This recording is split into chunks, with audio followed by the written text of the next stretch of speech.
Okay, so hello, Mr. Thompson. My name is Erdman. Me and my colleagues have come today to present you with a series of human resource principles that you should implement while performing the layoffs this week.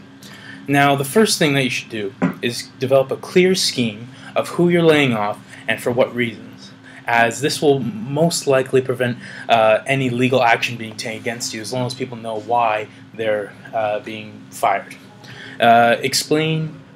You should come up with new motivation methods to retain employees that weren't laid off. Because after this, people are going to be thinking, am I safe at a job at Yahoo? Maybe not. So they might go looking for a new job and maybe even take a new job. So that way, you should be looking for ways to keep the employees that you haven't fired. You should develop a compensation system for employees being laid off, as well as those staying with the company. Because, of course, you're going to have to develop severance packages or some kind of payment for the employees that you're letting go. While at the same time, you should be improving the compensation system that you have for employees that have stayed. Because, once again, they may be feeling a bit concerned about their job security.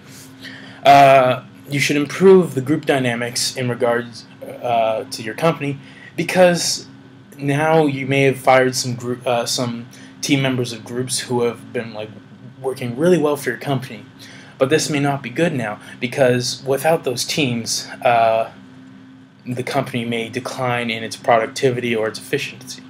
So you'll have to find the groups whose members have been fired, maybe a team leader or some key member of the team, and just find new members for that group who will fill the vacancies. And finally, you should work on improving your commitment and the efficacy of all your employees, because without proper commitment and efficacy, once again, employees may look for new jobs and try to find a more comfortable and job-secure place to work.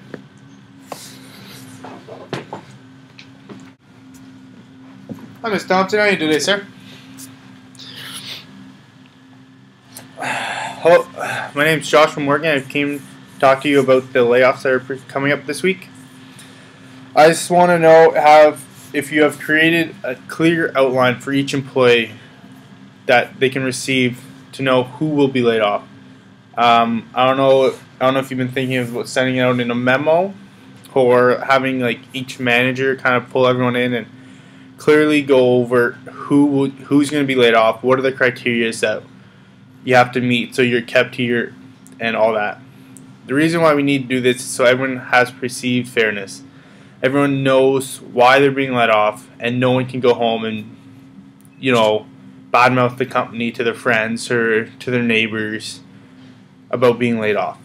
And also prevent people from suing us. I know that if people don't know why they're being laid off, might be mad and stuff, some will accept it and some will take it to the next step in legal actions, and then we'll be pulled into that umbrella of mistreating our employees and all this and that.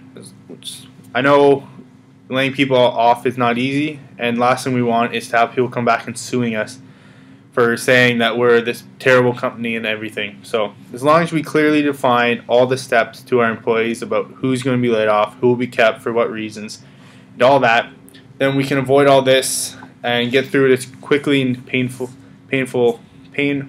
free as possible. Thank you for your time, and I'm glad to see you in the upcoming weeks.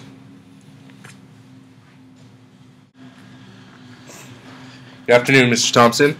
My name is Dane Kerstens. I am here to talk about compensation and motivation for current employees, future employees, and employees that we must lay off. First and foremost, the most important thing is that the company remains productive through the layoff, that all employees understand their place in the company, and that they must continue to work. So the first thing we should do for motivating employees that we are guaranteed not to lay off, these could be our top guys, our managers, anyone who is very vital to this company, we should inform them. This is a very risky tactic, but if we can do this, they will be very grateful for their job, and this will be a massive morale builder for our company and will help productivity immensely. Another thing we should do for all employees is set goals that are attainable. This is a technique used in the business world. It's a morale builder. You give employees goals that they can do in very specific time periods to make them feel productive to our company. not only will they feel good that they are helping our company, but we will also get things done because they are trying to prove to themselves and us that they can keep a job with Yahoo. We must continue to keep employee communication with us, with our manager staff, with our HR department. We must continue to keep all that up. And we must tell everybody why these layoffs are happening. This is very important. If they don't know why they're being laid off, why they're going to be very upset, and they could try and take legal action against us as the company. We must tell them, like, including this, we have to say that it's a company issue and it's not employees' fault. As for severance for these companies, it depends on each individual. We have to look at time they've worked here, their positions, and we have to compensate them for the time they've given this company. We have to look into stock options to give out if employees are willing to take stock options. It's very good for our company to continue to be productive. And we have to look at cutting benefits for all employees that we are laid off because we cannot afford to continue to pay them like this. Okay, sir. For our last point, we'll be working on team dynamics and commitment and efficacy.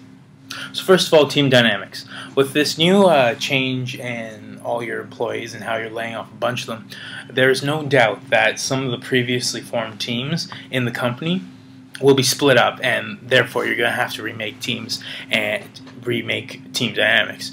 So some of the people you may have laid off or will lay off may be leaders or key components to some of your teams that you currently have in your company. Now, this will have a major effect on efficiency and productivity of your workforce. So you must make sure to get all the teams back together as soon as possible. If not, make new teams, or if not, remake old teams, make new teams with utilizing all of their members' skills. That's one thing. Another thing is you're going to have to make sure that you improve the self-efficacy and commitment of all your employees that you still retained. Because now with all your employees being fired and many of your people wondering, is my job safe even though I wasn't fired right now? You have to make all your employees feel that yes, it is safe to work here at Yahoo, and no, I shouldn't be worried about losing my job. In that sense, you should make sure that your employees have high levels of self-efficacy and on a commitment basis possess effective commitment, as this makes them feel like they want to work for the company, not like they have to or like they need to, but that they want. Okay? So, in conclusion, thank you for taking time to listen to us and all our ideas. We hope that you take these into consideration when you make your decisions this week. And that's everything. Thanks for your time, Mr. Thompson. And good luck.